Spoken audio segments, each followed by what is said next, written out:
Greetings, YouTube. I don't know if you're aware of this, but until quite recently, it was okay in the minds of the people in charge of the U.S. military to fly the Confederate flag.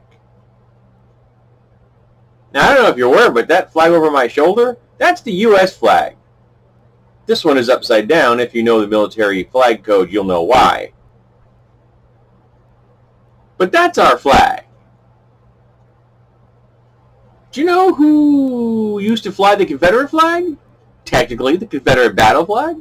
The Confederate States of America. Do you know who the Confederate States of America are? They were the enemy of the United States of America. And yet, for some inexplicable reason, there are camps used by the U.S. military named after generals from the CSA. And the flag of the CSA, until quite recently, was allowed to be flown at U.S. military bases. Why? Could you fly the Nazi flag? Because the Nazi flag was the flag of an organization that was our enemy. And I want you to remember that the CSA existed for five years. Count them. 5 years. An organization that lasted less than many TV shows.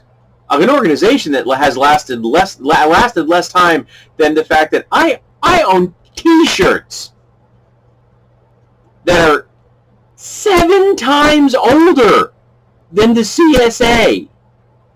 7 times older. If you're going to go by longevity, you should be flying my T-shirts over U.S. military bases. That's something to be proud of. That thing's been around for 35 years. Awesome!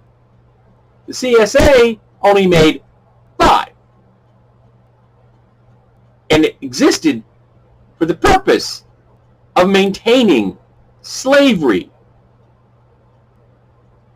They were traitors to the United States of America. The officers, most of whom were former U.S. military officers. So they violated their oath to the Constitution of the United States of America.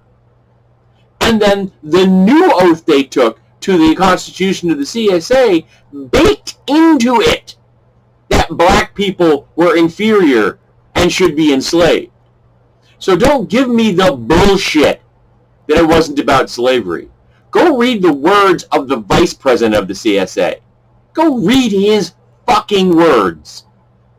And you tell me it wasn't about slavery.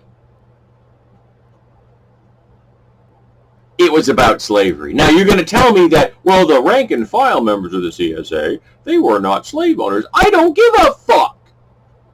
If you're willing to lay your life down to defend the institution of slavery, then you endorse the institution of slavery even if you are not personally, directly benefiting from it. You are indirectly benefiting from it.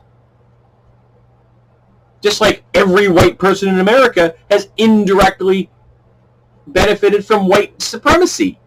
You are where you are economically if you are middle class and white because your family benefited over black people. The institution of racism has benefited you. And we can never forget that. Not even for 1 nanosecond. And one of the most egregious organizations in the history of our entire nation was the CSA. And their flag has no goddamn business flying over anything in America. You want to show it in your private property? Do so. It's a really great warning sign that you're an asshole and everyone should ignore you.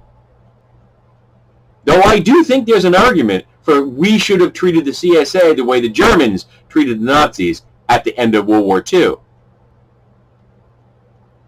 The Germans did it right and we did it wrong. All those soldiers and officers went back to civilian life and then just proceeded to terrorize black people forever. undermining and destroying Reconstruction. And we let their flag continue to fly over U.S. military bases? Don't give me that bullshit. This is about white supremacy and the continued occupation of this nation by white nationalists. About making sure that all of the black people in this nation understand that the white supremacists are in charge. Go look at the level of diversity among officers in the U.S. military. You go tell me that you, if you were black, would feel safe under their command. How many of them do you trust? I know I wouldn't.